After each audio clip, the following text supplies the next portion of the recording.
Então vamos começar. Aqui é a primeira questão. Na primeira questão, eu tenho aí um químico que recebe uma amostra sólida para ser analisada. Ele fez um aquecimento contínuo de uma parte da amostra utilizando uma fonte de calor constante, anotando a temperatura a cada 2 minutos e observando o estado físico do material. Tabelou esses dados e construiu um gráfico abaixo que representa o processo de aquecimento de uma amostra nas condições em que o instrumento foi utilizado.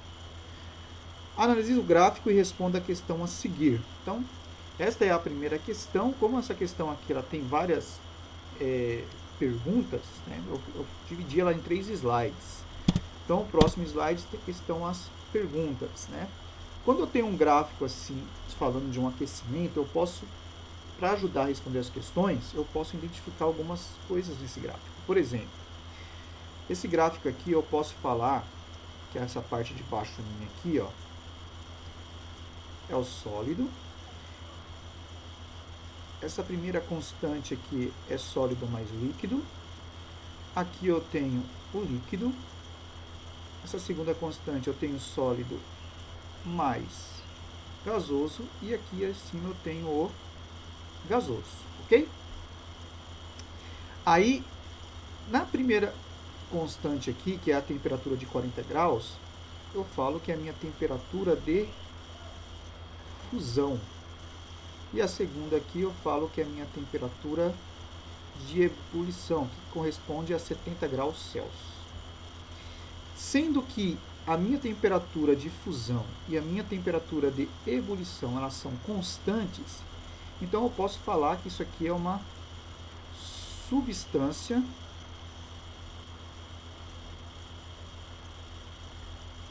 pura. Né? Se fosse uma mistura, aqui não, esses dois, a temperatura de fusão e de ebulição, elas não seriam constantes, elas teriam uma variaçãozinha aí na temperatura durante um tempo, tá? Então, ó, eu posso falar também que para acontecer toda a fusão foi necessários, ó, 20 minutos. Vou colocar aqui, ó, 20 minutos, né? Porque, ó, 30 menos 10, 20 minutos. E para acontecer toda a minha ebulição, também foram necessários 20 minutos. Então, eu tenho as duas aqui, ó. Permaneceu no estado sólido, né, durante 10 minutos, a partir aqui de 20 graus, né, que começou essa experiência. Ficou 10 minutos no estado sólido, 10 minutos no estado líquido, né, e a partir de 60 minutos estava no estado gasoso. Né? Então, essas informações que eu posso antecipar aqui antes de começar a fazer os exercícios. Então, vamos lá para a letra A. Determine o estado físico da amostra sob a mesma pressão nas seguintes temperaturas: 35 graus, 60 graus e 100 graus Celsius. Então eu posso vir aqui no gráfico e falar a 35 graus, que está aqui, ó, está no estado sólido. A 60 graus, que está aqui, está no estado líquido.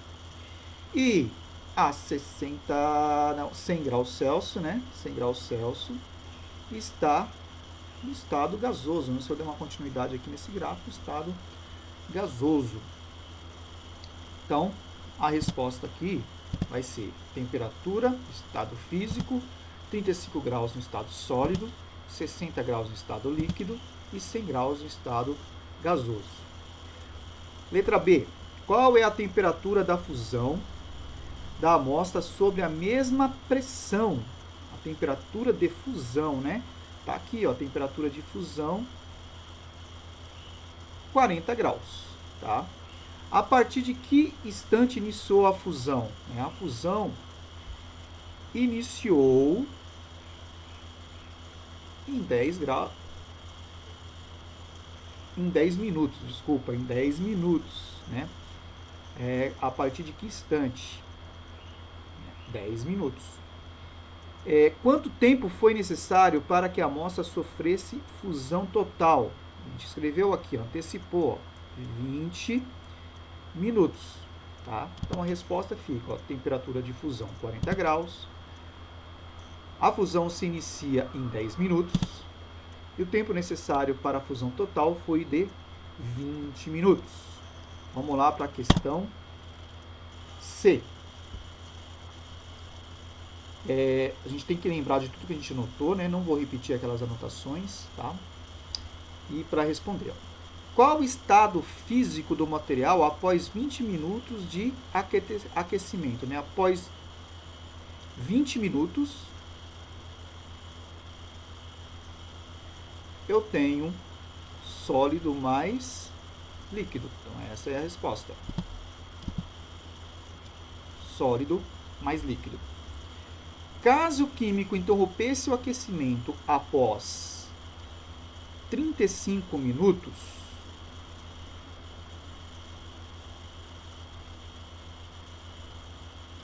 e a amostra sofresse o resfriamento, em que temperatura a amostra começaria a solidificar?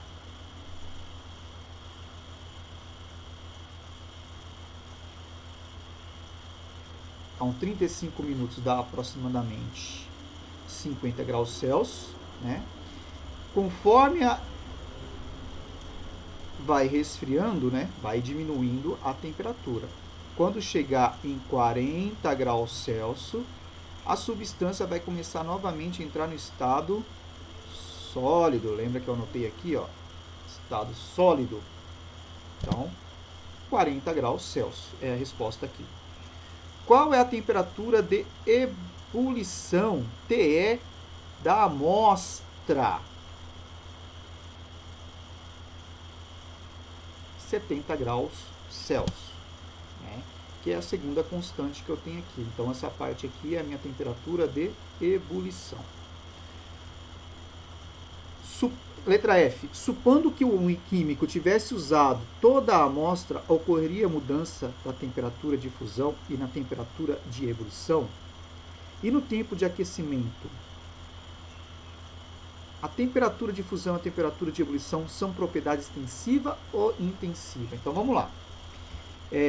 Na primeira pergunta que ele fez aqui, ó, não mudaria, porque é uma propriedade física, né, físico-química aqui dessa substância. Então, em qualquer condição, né, sempre a temperatura de fusão vai ser em 40 graus e a de ebulição em 70 graus. Então, não mudaria. E no tempo de aquecimento, né?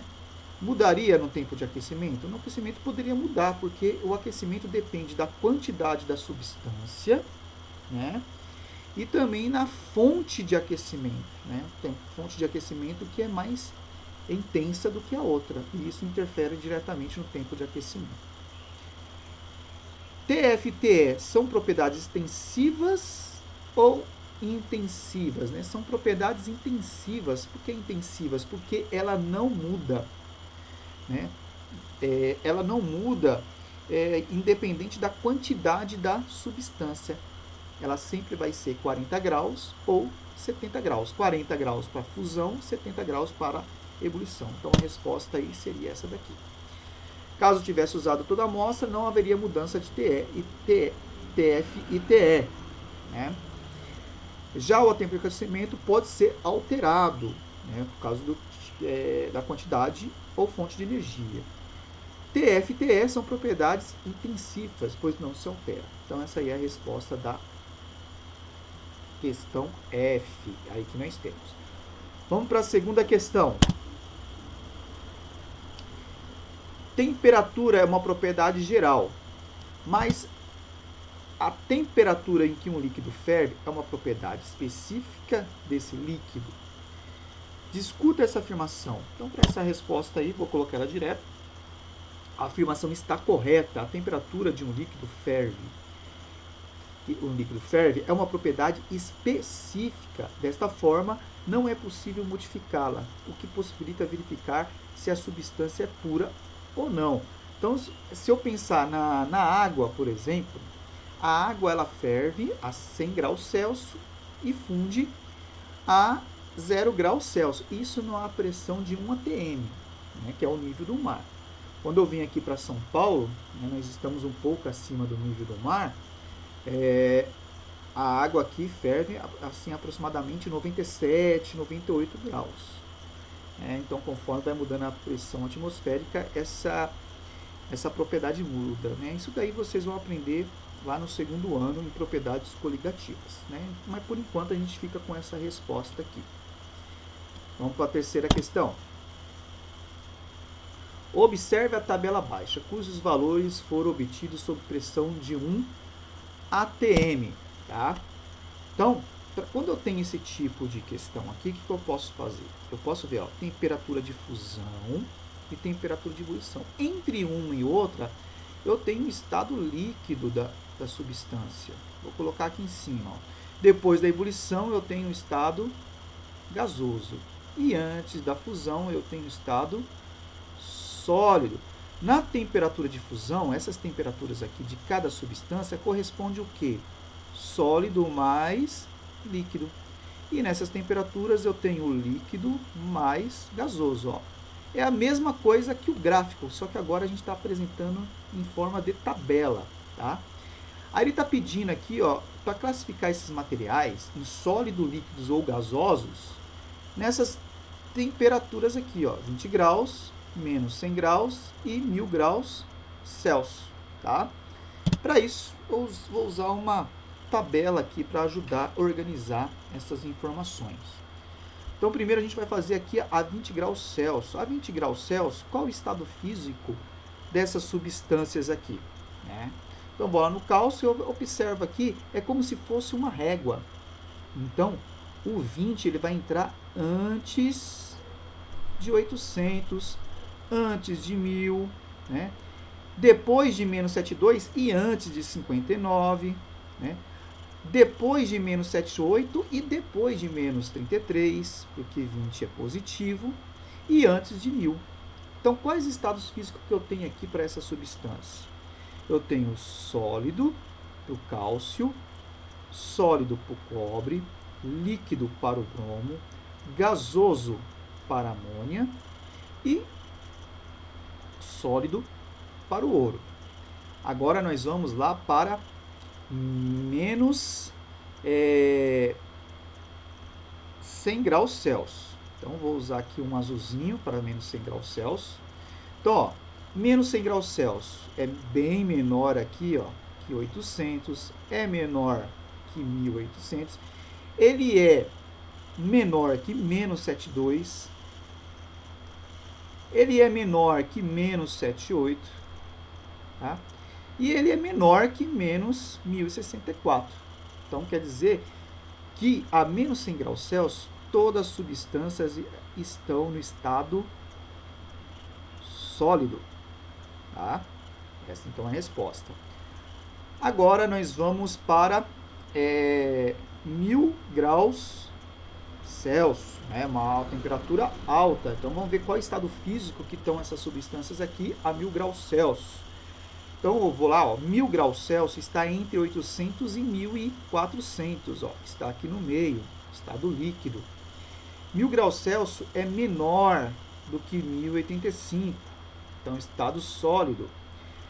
Ele é maior que 59 graus, então estado gasoso. Maior do que menos 33, estado gasoso. E menor que 1064, então estado sólido. Então, para 1000 graus Celsius, eu tenho que estado físico para essa substância? Eu tenho lá líquido para cálcio, sólido para cobre, gasoso para bromo, gasoso para amônia e sólido para ouro. Então, essa é a resposta da terceira questão.